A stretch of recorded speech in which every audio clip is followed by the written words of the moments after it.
আর 1971-এর আগে আপনি অথবা আপনার বাপ ভারতবর্ষে জন্মগ্রহণ করেছেন এমন কোন দলিল 62 রেকর্ড 32-এর রেকর্ড যে কোনো একটা জোগাড় করে রাখবেন। এই কথাটা আমি বলেছিলাম এক জায়গায়। তো পট করে একজন বয়স্ক লোক অতগুলো লোকের সামনে আমাকে বলেছিল যে আপনি কোরআন হাদিসের ওয়াজ করছেন আর এইসব কথা বলছেন কেন? আপনি কোরআন হাদিস বলুন। 4 ঘন্টা ওয়াজ করেছি কোরআন হাদিসের উপরে, গুরুত্ব দেয়নি। এইটা বলেছি, ওর কাছে এটা খারাপ লেগেছে। তা আমি বললাম, বাবা আমার এই কথাটা একদিন কানে লাগবে বাবা। এখন বুঝতে পারছেন তো? এখন বুঝতে পারছেন? আজ থেকে 11 বছর আগে বলেছিলাম বেশিরভাগ মুসলমানদের কাগজের বানান ভুল। বেশিরভাগ মুসলমানদের, সে ইচ্ছাকৃত হয়েছে কি অনিচ্ছাকৃত হয়েছে সৃষ্টিকর্তা আল্লাহ ভালো জানে। দেখবেন জন্ম সার্টিফিকেটে লেখা আছে মোহাম্মদ আব্দুল গফফার মোল্লা, জন্ম সার্টিফিকেটে। আধার কার্ডে উঠেছে আব্দুল গফফার মোল্লা, এমডি মোহাম্মদটা বাদ। ভোটার কার্ডে উঠেছে আব্দুল গফফার, মোল্লাটা বাদ। আবার রেশন কার্ডে উঠেছে মোল্লা আব্দুল গফফার, শোনেন। আবার জমি রেকর্ডে উঠেছে গফফার মোল্লা। এবার ওই লোকটা বুড়ো বয়সে হজ করতে যাবে, পাসপোর্ট লাগবে। আর রুবিতে পাসপোর্ট করতে গেছে, এখন ডকুমেন্টস গুলো চেয়েছে অফিসার, যে আধার কার্ড ভোটার কার্ড দেন। তো দেখছে আধার কার্ডের নাম আলাদা, ভোটার কার্ডের নাম আলাদা। বললো, চাচা আপনার পাসপোর্ট এখন হোল্ডে রইল। উনি এবার করছেন কি, লোকের বলে বলে বাড়াচ্ছে, দেখেছো হিন্দু অফিসার বলে আমার হজে যাওয়ার পাসপোর্ট করলো না। ঠিক না বেঠিক? ওরে বোকা, তুমি নিজেই তো ভুলটা করেছো, তুমি নিজেই ভুলটা করেছো। তোমাকে আজ থেকে বহুদিন আগেই বলেছিলাম এই নামের বানান, আবার কি স্পেলিং বানান যদি ভুল থাকে, ভাওয়েলের যদি উল্টো পাল্টা হয়, vowel A E I O U যদি উল্টো পাল্টা হয় তাও রিজেক্ট হয়ে যাবে পাসপোর্ট করতে গেলে। এখানে কেউ পাসপোর্ট করেছেন ভাই? আপনারা পাসপোর্ট করতে গেলে দেখবেন একটু অক্ষরের যদি এদিক ওদিক হয় ঝামেলায় পড়ে যাবে। এখনো সময় আছে, বাড়িতে গিয়ে এগুলোকে চেঞ্জ করবেন। যদি নামের প্রবলেম থাকে এখনো সময় আছে, ফার্স্ট ক্লাস ম্যাজিস্ট্রেট দিয়ে কোর্ট থেকে এফিডেভিট করে রাখবেন, যিনিই মোহাম্মদ আব্দুল গফফার মোল্লা, তিনিই আব্দুল গফফার মোল্লা, তিনিই মোল্লা আব্দুল গফফার, একই ব্যক্তি। দয়া করে রাখবেন, নইলে আগামী দিন আরো ক্ষতির জায়গায় পৌঁছে যাবেন। অনুরোধ করে কথাগুলো বলে গেলাম, কারণ আমি শুধু ধর্মীয় ওয়াজ করব, নামাজ পড়ো রোজা রাখো, এ কথার সাথে সাথে আপনি পৃথিবীতে কি করে বাঁচবেন সে কথাটাও বলার দায়িত্ব আমার। ঠিক না ঠিক? আপনার দায়িত্ব আমার কথা বলা, যে আপনি কিভাবে পৃথিবীতে বাঁচবেন, ভারতবর্ষে থাকবেন কিভাবে, সে দায়িত্ব আমার বলার, সচেতন করার দায়িত্ব। শুধু নামাজ পড়লে রোজা রাখার কথা আমার বলতে হবে, সাথে সাথে এই কথাগুলো আমাকে বলতে হবে। বাবা বাড়ি থেকে একটু ভাববেন। চলো না কি যাই। আজকে আমাদের আলোচনার বিষয়বস্তু কি, কিসের উপর আজকে আলোচনা করব? চলো শর্ট টাইমের ভিতরে টু দি পয়েন্টের উপরে 3টে বিষয়ের উপরে আলোচনা করব। 3টে বিষয়, বেশি না, খুব লম্বা চওড়া আলোচনা নয়, টু দি পয়েন্টের উপরে 3টে বিষয়। কি কি?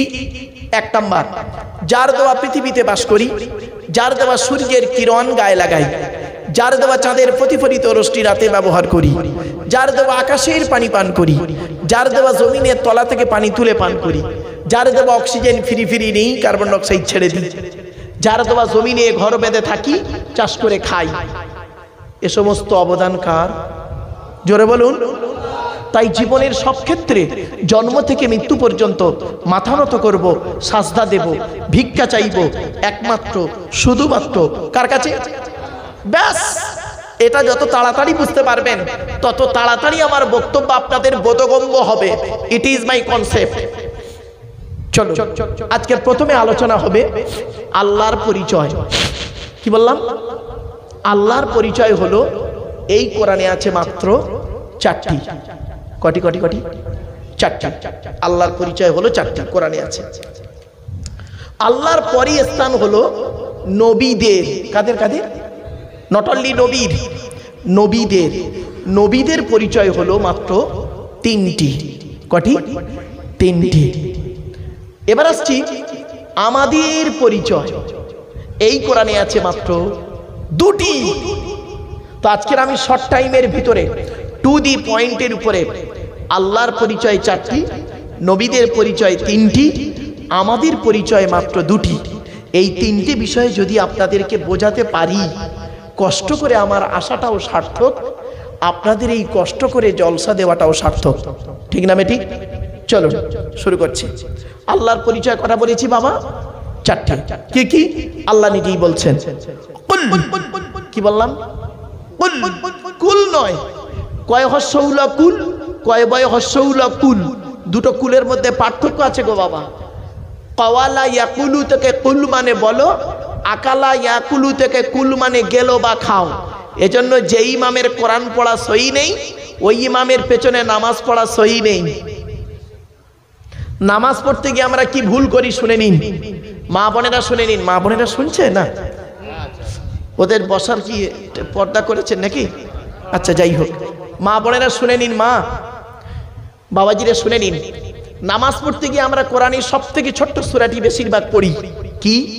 ইন্না আতাইনাকাল কাউসার ফাসাল্লি লিরাব্বিকা ওয়ানহার। ওয়ানহার এ গলার ভেতর থেকে হেটা উচ্চারণ করবেন, ফাসাল্লি লিরাব্বিকা ওয়ানহার। এর মানে হচ্ছে নবী তুমি তোমার রবের জন্য নামাজ পড়ো এবং ওয়ানহার কুরবানি করো।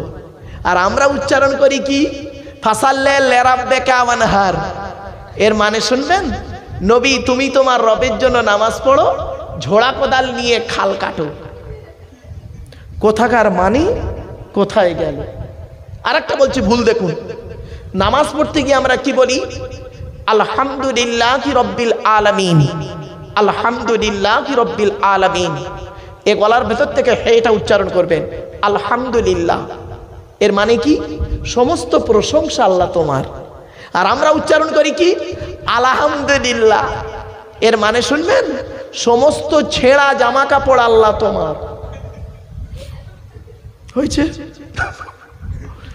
আর একটা ভুল বেরোচ্ছে দেখুন, রমজান মাসে ভোরের বেলা যে খাবারটা আপনারা খান ওকে কি বলেন? জোরে বলুন। সেহরি। শব্দটা সেহরি নয়, শব্দটা হলো সাহারি। দন্তেশ্বয় একার নয়, দন্তেশ্বয় আকার। আচ্ছা চলুন তো দেখি সেহরি আর সাহারির মানেটা কি? সিনে জেদ দিলে, দন্তেশ্বয় একার দিলে সেহেরুন মানে হলো জাদু করা, জাদু করা। আর দন্তেশ্বয় আকার দিলে সাহারুন শব্দের অর্থ হলো আরবি ভাষায় রাতের শেষ অংশের খাবারকে আরবিতে সাহারি বলে, সেহেরি নয়। তাহলে শব্দটা কি হওয়া উচিত? সেহেরি না সাহারি? ভুলটা ভাঙলো। কেন মাদ্রাসার ক্যালেন্ডারগুলোতে সেহরি লেখেন? কেন লেখেন? আর সেগুলো খেয়াল করেন না। কি বলবো, চলুন এগিয়ে যাচ্ছি। মাদ্রাসার ক্যালেন্ডারগুলোতে লেখা আছে সেহরি, ইফতার ও সেহরি লেখা নেই না? ইফতার সেহরি। আমি একজন টিচারকে ধরেছিলাম, একটা ক্যালেন্ডার হাতে পেয়েছি আর ওর হেড অফ দ্য ডিপার্টমেন্টের নাম লেখা আছে, ফোন নাম্বার দেওয়া আছে।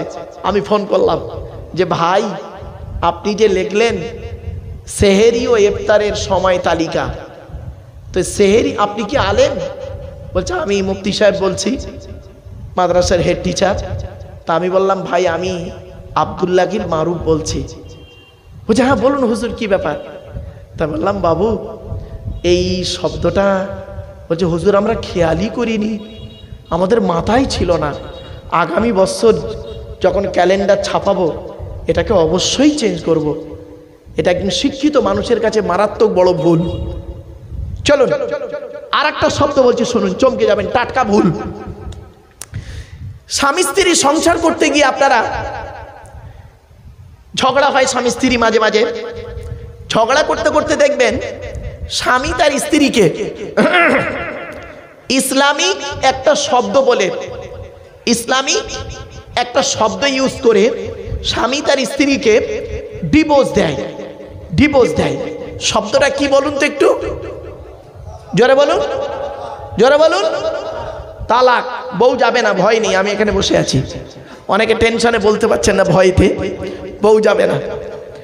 শব্দরা বলেন তালাক, খবরদার শব্দটা তালাক নয়, তালাক নয় শব্দটা, শুনে যান।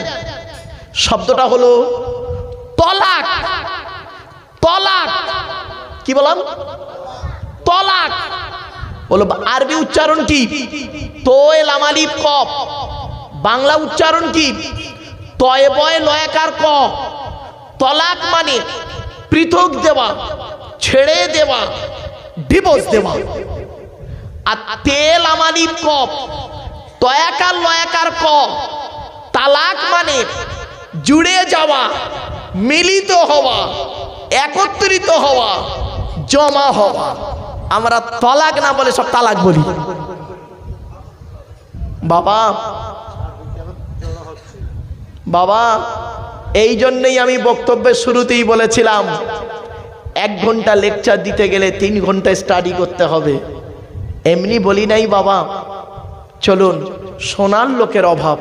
তো আমার কপাল খুব ভালো, আপনারা যে এতক্ষণ অ্যাটেনশন নিয়ে বসে আছেন, আপনাদের কি বলে ধন্যবাদ দেব, আমার ভাষা হারিয়ে গেছে। অসুবিধা হচ্ছে বাবা? চলুন, বাংলাতে অনেক শব্দ আছে, বাংলাতে অনেক শব্দ আছে। জ্বালা, বর্গিন জয় একার লয় একার জ্বালা, বর্গিন জয় বয় একার লয় একার জ্বালা, দুটোই জ্বালা। একটা যন্ত্রণা জ্বালা, একটা পানির জ্বালা। কমল, কৌকার মোলা কমল, কমলা কমল। কৌকার মোলা কমল মানে নরম, আর কমলা কমল মানে পদ্ম ফুল। ধদন্তন্য ধন, ধৌকাদন্তন্য ধন, দুটো কিন্তু এক নয়। জ্ঞানীগুণী বুদ্ধিজীবী মানুষ বাড়ি থেকে ভাববেন। ইংরেজিতে অনেক শব্দ আছে, আরো দিকে গেলাম না। আল্লাহর পরিচয় 4টে কি কি? 1 নাম্বার। এজন্য আমি বলতে চেয়েছি কি, উচ্চারণের পার্থক্য হলে মানেও পার্থক্য। তরুণ, এবার বলে দিচ্ছি তলাক শব্দটা কোথায়, তালাক শব্দটা কোথায় আছে। এই কোরআনের ভিতরে তলাক শব্দ সব জায়গায় আছে। তালাক শব্দটা তেল আমারিফ ক, তালাক শব্দটা কোরআনের, টোটাল কোরআনের 1 জায়গায় আছে, 1 জায়গায়। শুনে নিন, বলে দিচ্ছি। এটা হিফজ না, ও নাজরা কোরআন শরীফ।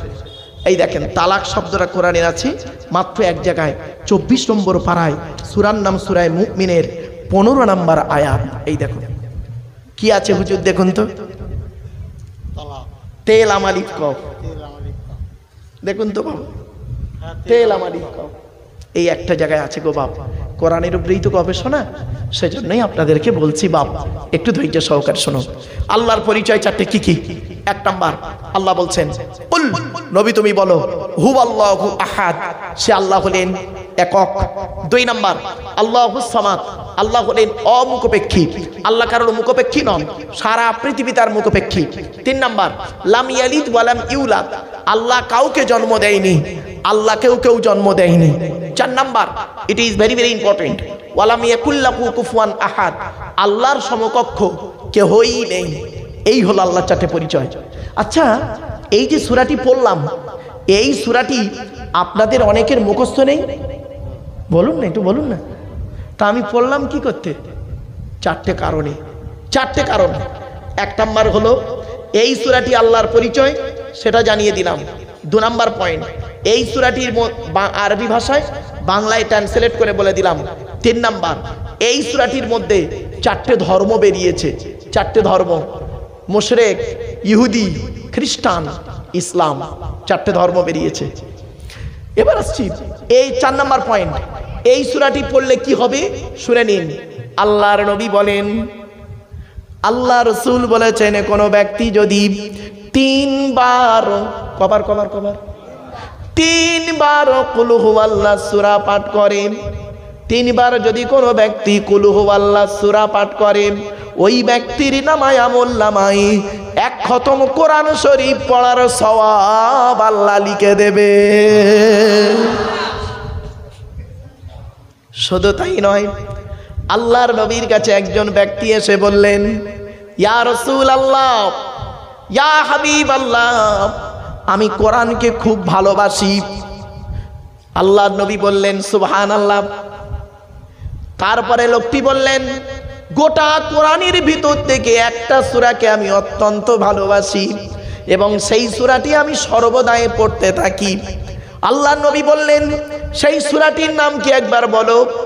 আল্লাহর নবীর কথা শুনে সাহাবীটি বললেন, সেই সূরাটির নাম হলো কুল হুয়াল্লাহ সূরা। আল্লাহর নবী বলেন, এই কুল হুয়াল্লাহ সূরাকে বেশি ভালোবাসার কারণে কিয়ামতের মাঠে আল্লাহ জান্নাতুল ফেরদাউস লিখে দেবে।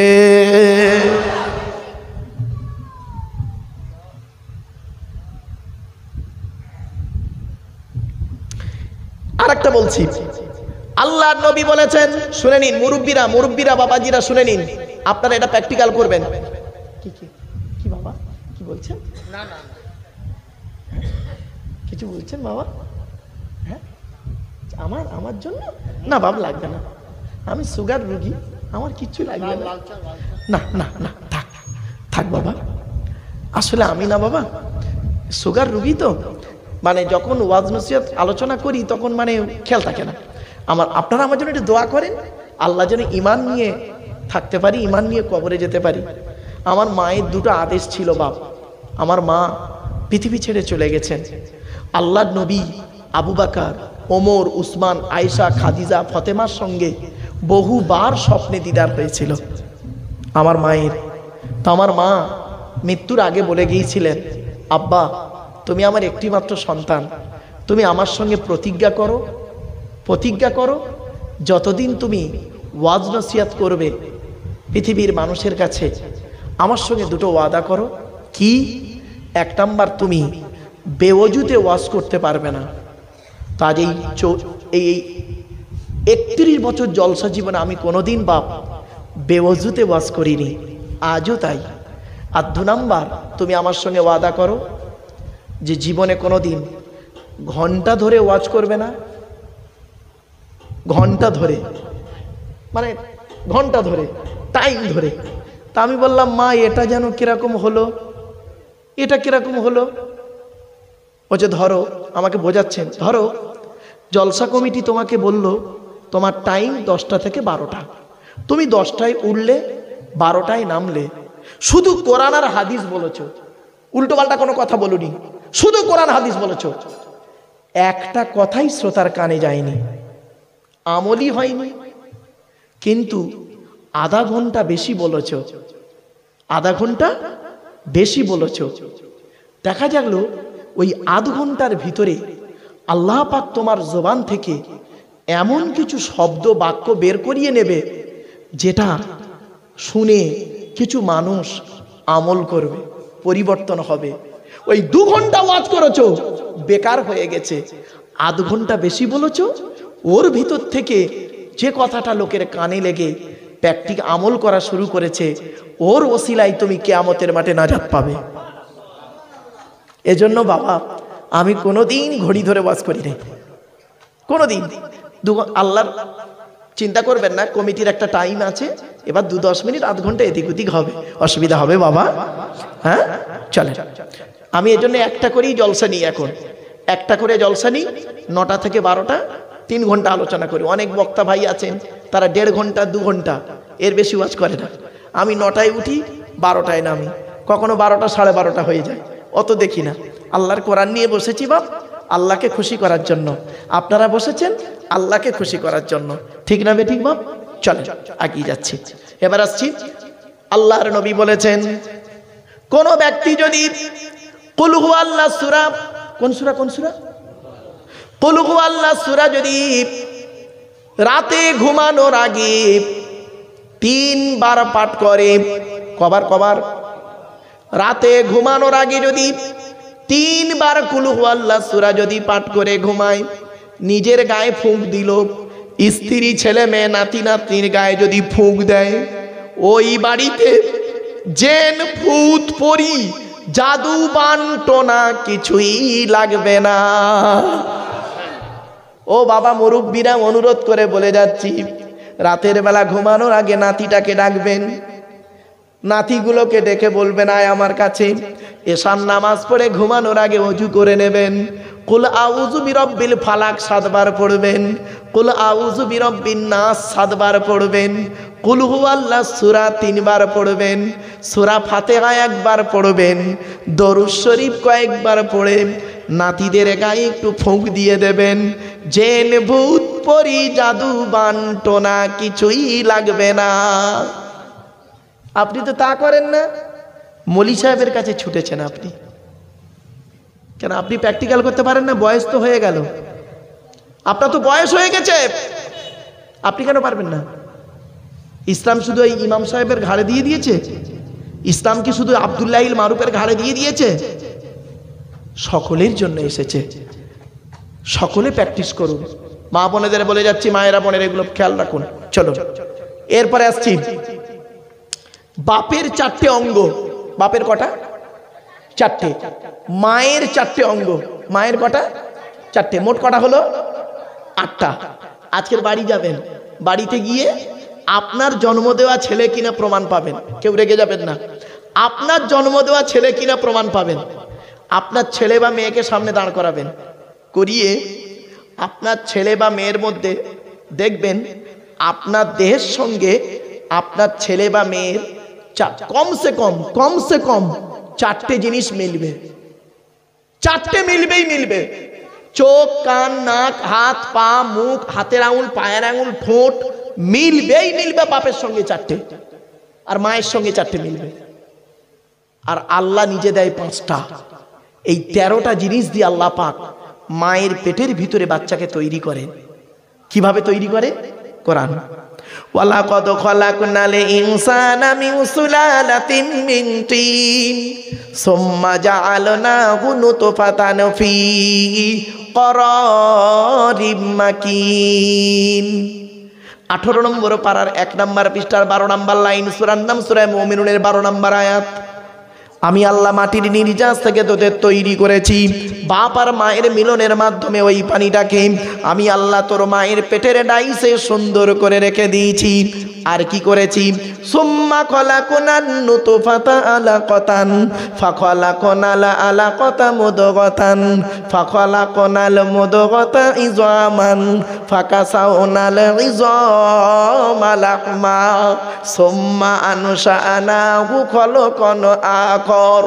আমি আল্লাহ তোর মায়ের পেটের ভিতরে ওই পানিটার 40 দিন পরে রক্তপিণ্ড করেছি, তার 40 দিন পরে মাংসপিণ্ড করেছি, তার 40 দিন পরে হাড় তৈরি করেছি, হাড়ে আর মাংসে সুন্দর করে লাগিয়ে দিয়েছি। আমি আল্লাহ তোর মায়ের পেটের ভিতরে সুন্দর একটা আকৃতি দান করেছি। চলুন আমরা এখন সবাই মায়ের পেটে এসে গেলাম। ও নিয়ে এসছে বাবা রে, কত মানুষ ভালোবাসে বক্তাদের চা, দুধ, হরলিক্স, সেরেলাক্স, কত কি দেয়। আমি একটু খেয়ে নি, দাঁড়ান।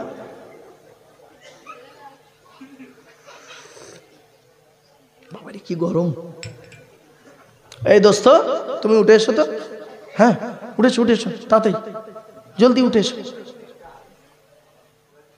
উঠে এসো।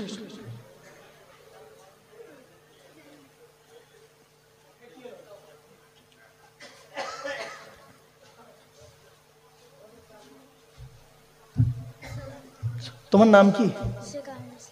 কোন ক্লাসে পড়ো? 3। বসো এখানে, এই চাটা খাও। ধরো ধরো ধরো ধরো ধরো, ধরো, খাও না, খাও, খাও না বাবা। আরে বোকা ছেলে খা। এই ছেলে শোন, ধর ধর ধর ধর, খাও। শুনে নে, পৃথিবীতে জাঁচা ভাত আর কাঁচা কাপড় ছাড়তে নেই। বোকা ছেলে খা, চাটা খা। চল আমার বাপেরা আসেন, আমরা মায়ের পেটে এসে গেলাম প্রত্যেক। খাও বাবা, খাও, খাও না, খাও, খাও। অসুবিধা হচ্ছে তোমার? খাও না, ভালো খাও। আচ্ছা, পৃথিবীতে আমরা মায়ের পেটে এসে গেলাম, তাই তো নাকি? আরে ভাই বলুন না। আচ্ছা, খাবার দায়িত্ব কার? জোরে বলুন। কোরআন বলছে, ওয়ামা মিন দাব্বাতিন ফিল আরদি ইল্লা আলাল্লাহি রিজকুহা ওয়া ইয়ালামু মুস্তাকাররাহা ওয়া মুস্তাওদাহা কুল্লুন ফি কিতাবিম মুবিন। 12 নম্বর পারার 1 নম্বর পৃষ্ঠার 1 নম্বর লাইন, সূরার নাম সূরা হুদের 6 নম্বর আয়াত। আল্লাহ বলছে পৃথিবীর জমিনে এমন কোনো প্রাণী নেই রে যার খাবারের দায়িত্ব আমি আল্লাহ দিইনি। বান্দা একবার চিন্তা করে দেখবি, সকালবেলা প্রাণীগুলো খালি পেট নিয়ে বের হয়ে যায়, সন্ধ্যা যখন ঘনিয়ে আসে আমি আল্লাহ তাদের ভরা পেট নিয়ে আবারও বাসায় ফিরাইয়া দিই। যে আল্লাহ একটা হাতিকে খাওয়াতে পারেন, যে আল্লাহ একটা ময়েল সাপকে খাওয়াতে পারেন, যে আল্লাহ একটা পিঁপড়েকে খাওয়াতে পারেন, সে আল্লাহ আমাকে আপনাকে খাওয়াতে পারে না? পারে না? কিভাবে খাওয়াচ্ছে দেখুন। আল্লাহর খাওয়ানোর টেকনিক্যাল, বান্দার খাওয়ানোর টেকনিক্যাল, বিটুইন ফার ডিফারেন্স, অনেক পার্থক্য। আল্লাহ বলে আব্দুল্লাহ গিল মারুফ, এই আব্দুল্লাহ গিল মারুফ, তুই যখন তোর মায়ের পেটের ভিতরে ছিলিস কি খাবারটা তুই খেলি? আমি আল্লাহ করলাম কি, তোর নাভির সঙ্গে মায়ের নাভিটা জুড়ে দিলাম। ইচ্ছা করলে মায়ের পেটের ভিতরে ওই পানিটাকে তোর মুখ দিয়ে খাওয়াতে পারতাম, কিন্তু না না না, ইন্নাল্লাহা ইউহিব্বুল মুতাতাহহিরিন, আমি আল্লাহ হলাম পবিত্র, তাই পবিত্রতাকে অত্যন্ত ভালোবাসি বলে মায়ের পেটের ভিতর থেকে তোদের প্রত্যেকের মুখগুলোকে পবিত্র করে পাঠিয়েছি একটাই কারণ, পৃথিবীর জমিনে এসে পবিত্র জবান দিয়ে আমি আল্লাহ, আমাকে আল্লাহ আল্লাহ বলে ডাকবি। যে আল্লাহ আমার আপনার মায়ের পেটের ভিতর থেকে মুখটাকে পবিত্র করে পাঠালো, কি হিন্দুর বাচ্চা কি মুসলমানের বাচ্চা, কি দাড়িওয়ালা কি বেদাড়িওয়ালা, কি শিক্ষিত কি অশিক্ষিত, মায়ের পেটের ভিতর থেকে এসে পবিত্র জবানটা এনে নিচের জিনিসটা সব সময় মুখে লেগে আছে। ঠিক না বেঠিক? বুঝতে পারেননি? নিচের জিনিসটা সব সময় মুখে লেগে আছে। আর একটা কমন শব্দ বলে পুরুষরা, দেখবেন পুরুষরা একটা কমন শব্দ বলে, কি শুনবেন? শুনবেন? শালা। শালা, কথায় কথায় শালা বলবে, কথায় কথায় শালা। তুই কোথায় থাকিস বে শালা? মানুষরা শালা, অন্য কিছু শালা, পাগল কোথাকারে লেখাপড়া করে চাকরি পাবি, এ শালা বক্তা কি বলছে শালা বুঝতেই পারিনি, চল শালা বাড়ি চল যাই। এই তালবের সহায়কার লয়াকার সালাম, দন্তের সহায়কার লয়াকার সালাম, মোদানোর সহায়কার লয়াকার শালা, কশালা হলো মুরব্বী বলে 3 শালা। তো চলো একটা শালা ধরি। তালবের সহায়কার লয়াকার সালাম, এই শালা মানে স্ত্রীর ভাই শালা নয়, ওটা হলো শ্যালক থেকে শালা। তালবের সহায়কার লয়াকার শালা শব্দের সঙ্গে যদি কিছু জুড়ে দেওয়া হয় মানে হয় কি শুনুন, পাঠশালা, কর্মশালা, ধর্মশালা। মাথায় কিছু ঢুকছে? এরপরে আল্লাহ বলে বান্দা শোন, এই আব্দুল্লাহ গিল মারুফ, তোর বাপ তোর কি ভালোবাসে, তোর মা তোর কি ভালোবাসে, তোর বাপ আর মায়ের থেকে আমি আল্লাহ তোরে 1,00,000 গুণ বেশি ভালোবাসি। একটা উদাহরণ দেবো, একটা উদাহরণ দিচ্ছি শুনে নিন। বাম্মার থেকে আল্লাহ বেশি ভালোবাসে, ঠিক না বেঠিক? একটা প্রমাণ দিই, দেবো? চলুন, আমার বক্তব্যে না এই উদাহরণগুলো একটু ফলো করবেন। আচ্ছা বাবু, আপনাদের এই গ্রামে এমন কোন বাপকে দেখেছেন, এমন কোন বাপকে দেখেছেন বলুন তো দেখি, স্ত্রীর পেটে বাচ্চা 9 মাস, 1 মাস বাকি বাচ্চা হতে, কোন বাপকে দেখেছেন?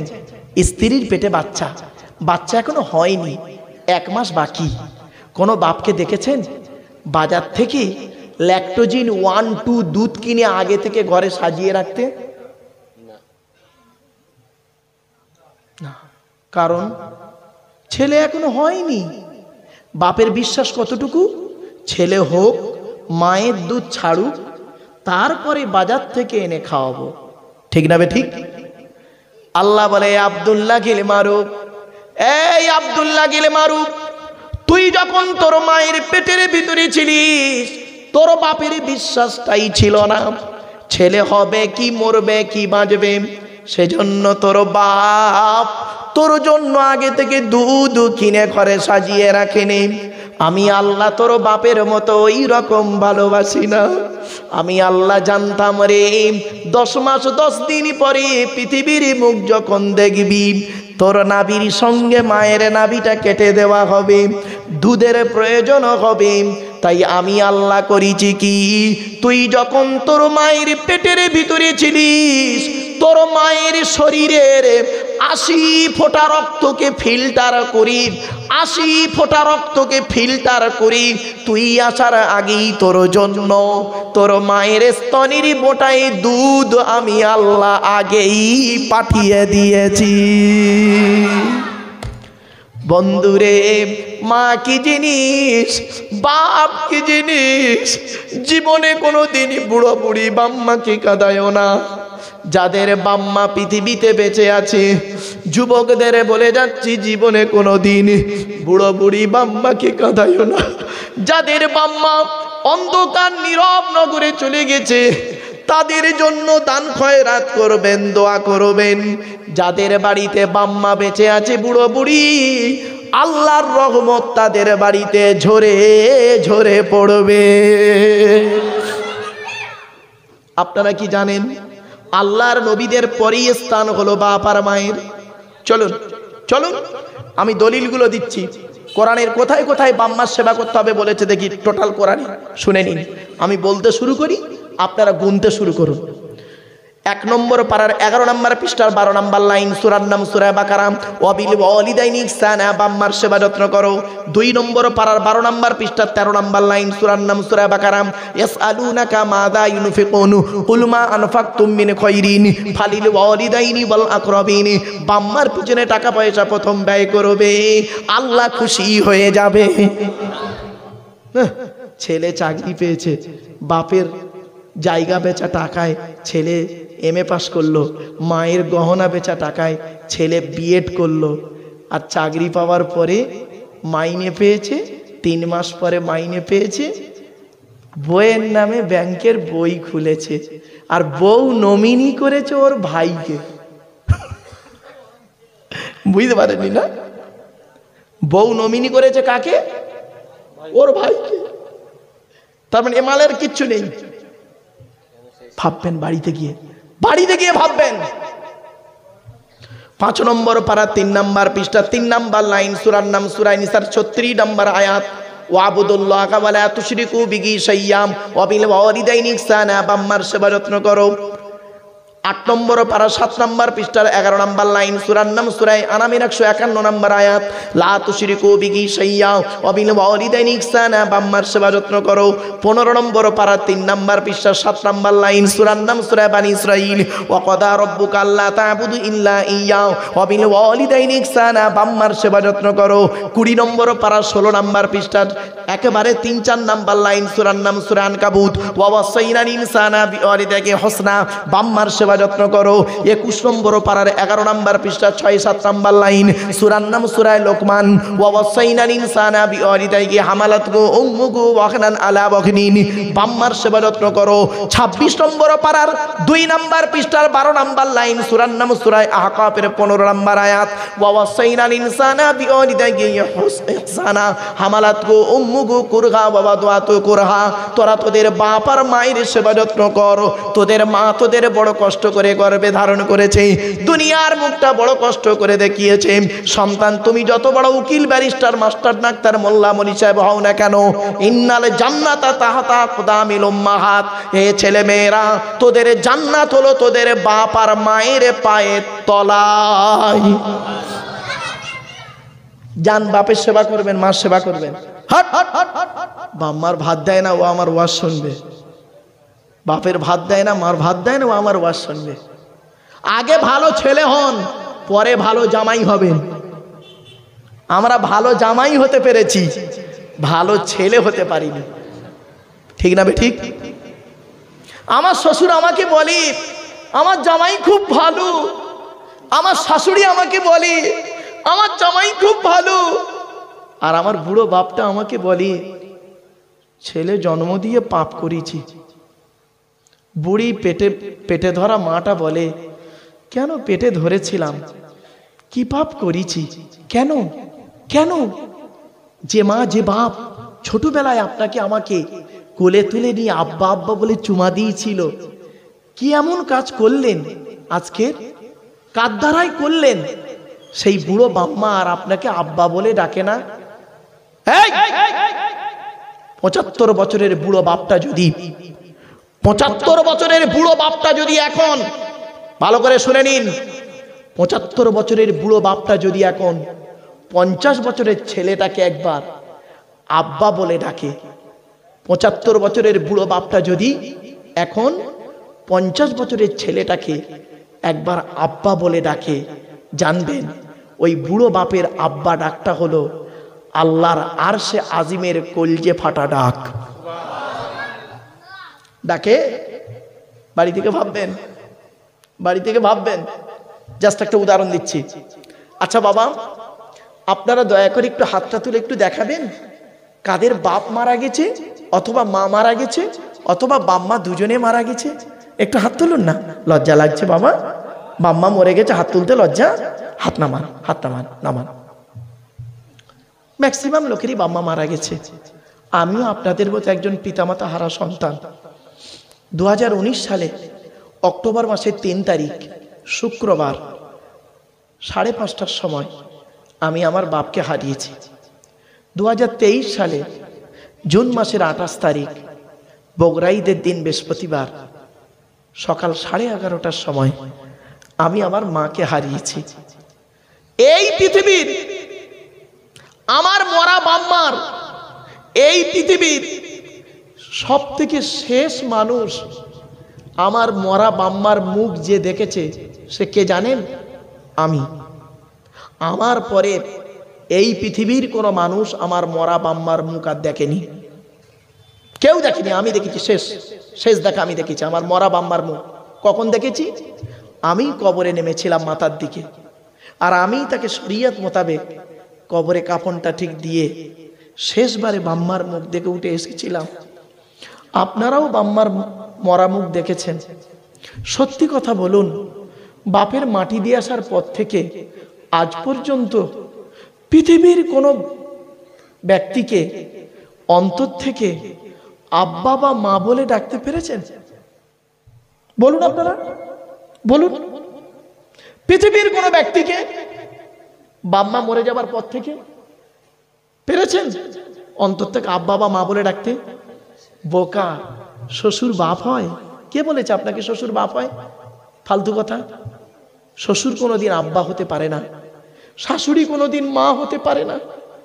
শ্বশুর শ্বশুরই হয়, শাশুড়ি শাশুড়ি হয়। শ্বশুর তোমার বাপ হয়েছে 20 বছর পরে তার মেয়ে দেওয়ার কারণে, শাশুড়ি তোমার মা হয়েছে 20 বছর পরে তার মেয়ে দেওয়ার কারণে। তোমার বাপ হয়েছে, তোমার মা হয়েছে তুমি মায়ের পেটে এসেছিলে যেদিন, সেই দিন থেকে। এজন্য বাম্মা যাদের বেঁচে আছে এখনো সময় আছে। বাপ যাদের বাম্মা মারা গেছে তারা কি করবেন? আল্লাহর নবী যখন হাদিসগুলো বলতেন, বাম্মা মরা হাদিস বলতেন, যে ও দুনিয়ার সাহাবীরা শোনো, আমি আমার বাপকে চোখে দেখিনি, মায়ের পেটে ছিলাম, বাপকে হারিয়েছি, বাপের ভালোবাসা কি আমি জানিনি। 6 বছর বয়স ছিল আমি আমার মাকে হারিয়েছি, মায়ের ভালোবাসা এখনো আর অত বুঝতে পারিনি। তোমাদের যাদের বাম্মা আছে তোমরা কোনোদিন কাঁদাইও না। আল্লাহর নবী বললেন, রাদিয়াল্লাহু ফি রাদিয়াল ওয়ালিদাইন ওয়া সাকতুল্লাহি ফি সাকতিল ওয়ালিদাইন। হে ছেলে মেয়েরা, তোদের বাপ আর মা যদি খুশি থাকে আল্লাহ খুশি থাকবে, বাম্মা যদি নারাজ হয় আল্লাহ নারাজ হয়ে যাবে। কোথায় আছেন আপনি? গালে দাড়ি রেখেছেন, নামাজ পড়েছেন, রোজা রেখেছেন, বাম্মাকে কাঁদিয়ে। একজন ব্যক্তি উঠে দাঁড়িয়ে বলল, ইয়া রাসূলুল্লাহ, আমি যুদ্ধের ময়দানে গিয়েছিলাম, এসে দেখছি আমার মা মারা গেছে, আমি কি করব বলুন? আল্লাহর নবী বললেন, শোনো, তুমি দুটো কাজ করো, দুটো কাজ করবে তোমার মার জন্য। কি? 1 নাম্বার, তুমি তোমার মায়ের জন্য রুহে মাগফিরাতের দোয়া চাইবে, আল্লাহ যেন তোমার মাকে ক্ষমা করে দেয়। আর 2 নাম্বার করবে কি? তোমার মায়ের জন্য দান খয়রাত করবে, দান খয়রাত করবে, তোমার মা কবরে শুয়ে শুয়ে সওয়াব পাবে। আর একজন ব্যক্তি উঠে দাঁড়িয়ে ঝরঝর করে কাঁদছে। রাসূলুল্লাহ বললেন, তুমি কাঁদছো কেন, কি হয়েছে? বলছি, ইয়া রাসূলুল্লাহ, আমার বাপও নেই, মাও নেই। বাম্মা কি জিনিস জানি না। যতদিন বাম্মা বেঁচে ছিল আমার দিকে কেউ আঙুল তুলে তাকাতে পারতো না। আর যেদিন বাম্মা মরে গেল লোকে আমাকে গালি গালাজ করে, অনেক সময় মেরেও দেয়। ঠিক না বেটি? এই ছেলে, বুঝতে পারোনি, যদি কোনো ভুল করো কোনো লোক না তোমার গায়ে হাত তুলতে ভয় পাবে। ওর বাপ বেঁচে আছে, ওর মা বেঁচে আছে। আর যেদিন তোমার বাপ মরে যাবে, মা মরে যাবে, চাস্তো ভাইটা এসে পিটিয়ে চলে যাবে। আহা বলার কেউ থাকবে না, পাশে দাঁড়ানোর কেউ থাকবে না। বাম্মা এমন জিনিস। বুড়ো বাপ যদি না ইনকাম করতে না পারলে, বুড়ো বাপ যদি বাড়িতে বেঁচেও থাকে তাও শান্তি। বুঝলেন? তখন সাহাবী বলছেন, ইয়া রাসূলুল্লাহ, আমার বাম্মা দুজনেই মারা গেছে, আমি কি করব বলুন? রাসূলুল্লাহ বললেন, মান যারা কবর আবাওয়াইহি আও আহাদিহিমা ফি কুল্লি জুমআতিন গুফিরা লাহু ওয়া কুতিবা লাহু বারা। নবী বলেন জুম্মার দিনে, কি বার? জুম্মার দিনে যদি কোনো ছেলে, জুম্মার দিনে যদি কোনো ছেলে তার বাপ আর মায়ের কবরটা একটু জিয়ারাত করে, বাপ আর মায়ের কবরটা যদি একবার জিয়ারাত করে, ওই ছেলের দোয়ার ওসিলায় বাম্মার কবরটাকে আল্লাহ পাক আলোয় আলোকিত করে দেয়। বাপ মরে গেছে, মা মরে গেছে, কোথায় রেখে এসছেন তার তো ঠিক নেই। জঙ্গলের মধ্যে শুক্রবার একবারও যান না বাম্মার কবর জিয়ারাত করতে। বাম্মার নামে দান খয়রাত করেন না। আপনাকে সন্তান বলতে ঘৃণা লাগে। মনে রাখবেন, আপনি আপনার বাম্মার কবর জিয়ারাত যদি না করেন, বাম্মার নামে যদি দান খয়রাত না করেন, মনে রাখবেন ঘুঁটে পড়ে গোবর হাসে, ঘুঁটে বলে তোরও একদিন আছে। আল্লাহ ছাড় দেয়, ছেড়ে দেয় না। কি বললাম? আল্লাহ ছাড় দেয়, ছেড়ে দেয় না। তোমারও বাম্মা, তুমিও মরে গেলে তোমার ছেলে তোমার কবরের ধারে যাবে না, এটা মনেই রেখো। বাস্তবটাই বললাম। আরো বাম্মার হাদিস না বাবা অনেক রয়েছে, অধিকার গেলাম না। যেহেতু আমরা আলোচনা করছি এখন কার বাবা ভুলে গেছেন?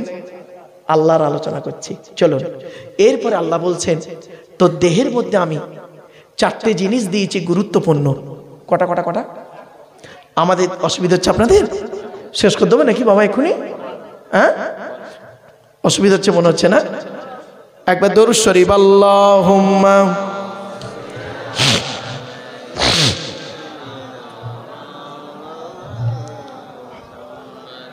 ওয়া আলা আলি সাইয়্যিদিনা।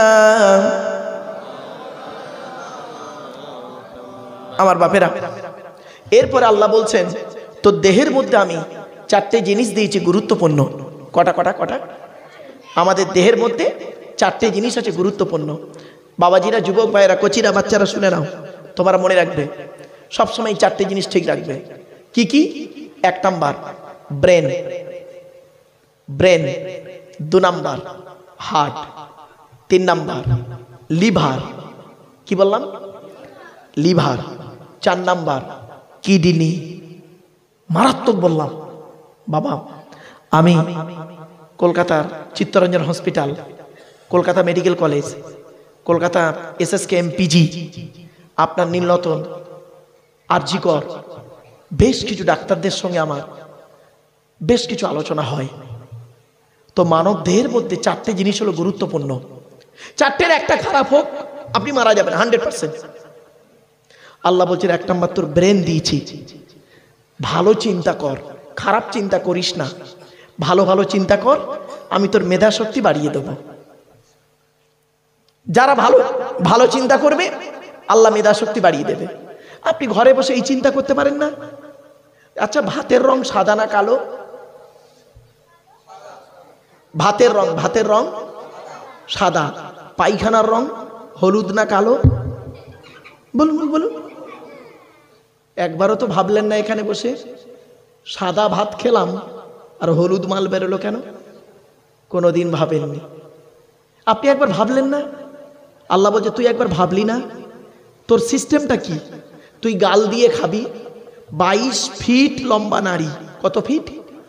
22 ফিট লম্বা নারীর ভিতর দিয়ে পচিয়ে পচিয়ে পচিয়ে পচিয়ে ইউরিনটাকে সামনের দিক দিয়ে বের করিস, মানে পেচ্ছাপটা সামনের দিক থেকে, স্টুল পায়খানাটা পেছন দিক দিয়ে বের করিস, আর ভিটামিনটা শিরা উপশিরার মধ্যে দিয়ে তোর শরীরটা ভালো থাকে।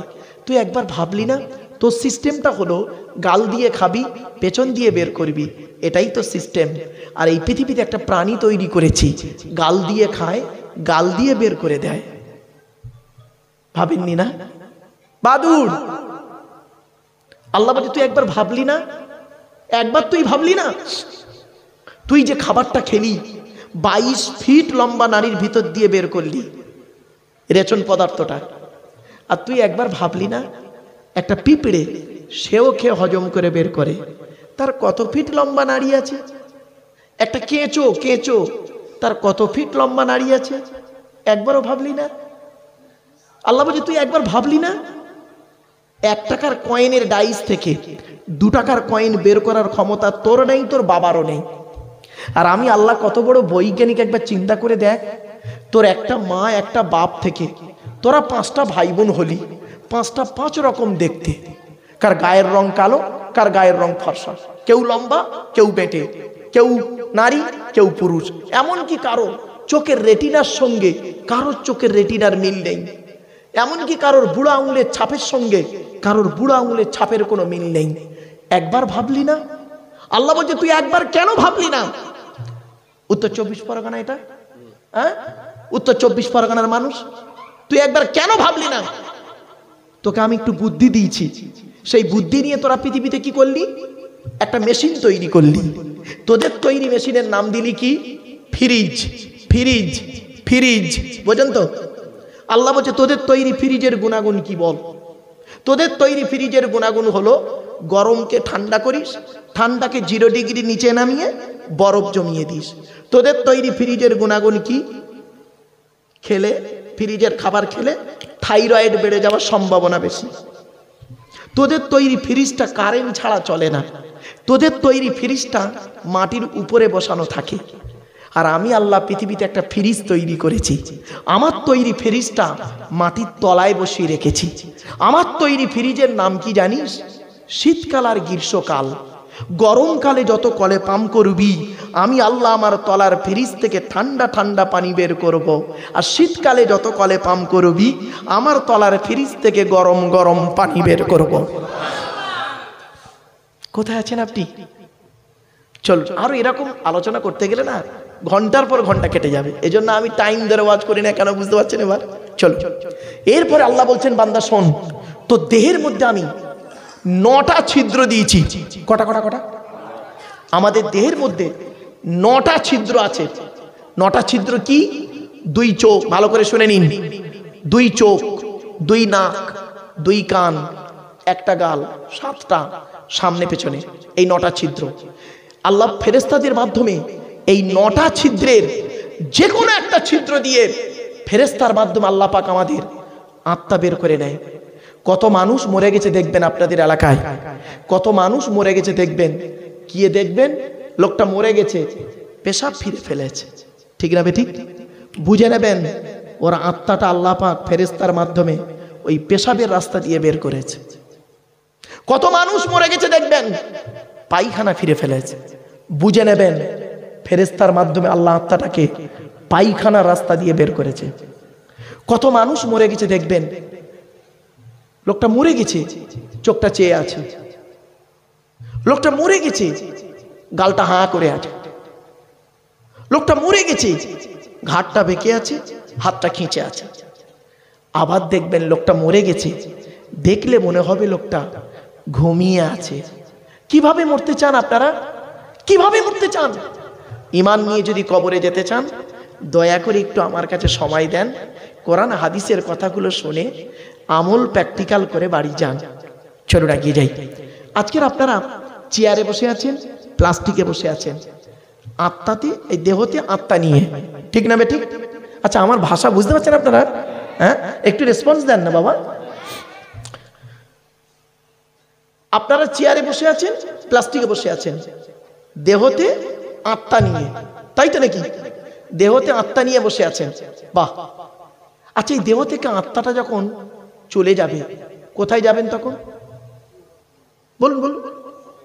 কবরে। তার মানে মাটির নিচে, প্লাস্টিকের উপরে বসে আছে, আত্মা নিয়ে দেহতে, আত্মা ছাড়া দেহটা, বডির কোনো দাম নেই, ওই নিচেই চলে যাবেন। তাহলে পার্থক্যটা কি দাঁড়ালো? উপর আর নিচে, এইটুকুই পার্থক্য, উপর আর নিচে। যে ঘরটায় যাবেন সে ঘরটার নাম কি? বলুন বলুন। কবর। কবর চারটে কথা বলে, চারটে কথা বলে কবর। এক নাম্বার কবর বলে আমি কবর দরজা জানালা ছাড়া ঘর।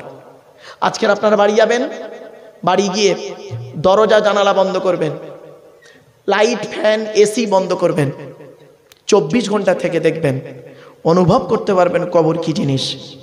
2 নাম্বার কবর বলে আমি কবর সাপ বিচে পোকামাকড়ের ঘর। আপনাদের এলাকায় কোনো মানুষ মারা গেলে আপনারা কি করেন? আপনাদের এলাকায় কোনো মানুষ মারা গেলে আপনারা কি করেন? গোসল দিয়ে, কাফন পরিয়ে, জানাজা পড়িয়ে, মাটি দিয়ে চলে আসেন, তাই তো নাকি? আচ্ছা 20 দিন পর, কতদিন? 20 দিন পরে কবরের ধারে গিয়ে দুটো বাঁশ সরিয়ে দেখেছেন মালটা কেমন আছে? দেখেননি? একবার দেখবেন। বাবা, আমি একজন ফরেন্সিক ইনভেস্টিগেশন কুইজের সঙ্গে জড়িত, ফরেন্সিক ইনভেস্টিগেশন কুইজের সঙ্গে জড়িত বাবা, বাস্তবটাই বললাম। চলুন, মানুষকে মাটি দিয়ে আসার পর কি হয় দেখুন। মানুষকে মাটি দিয়ে আসার পর আমরা তো চলে এলাম, আসার পরে 72 ঘন্টা পর, কত কত কত 72 ঘন্টা পর সর্বপ্রথম দেহের যে অঙ্গটা পচে, পচন ধরে, তার নাম হলো নাক। নাক। এজন্য মানব দেহ যখন গরম হয় সর্বপ্রথম ঘামে কোনটা? নাক। 6 থেকে 8 দিন পর মাথার চুলগুলো, হাতের গায়ের লোমগুলো, হাতের নখগুলো খসে খসে পড়ে যায়। 10 থেকে 12 দিন পর ব্রেনটা পচে গিয়ে নাক দিয়ে, কান দিয়ে, গাল দিয়ে গড়াতে থাকে।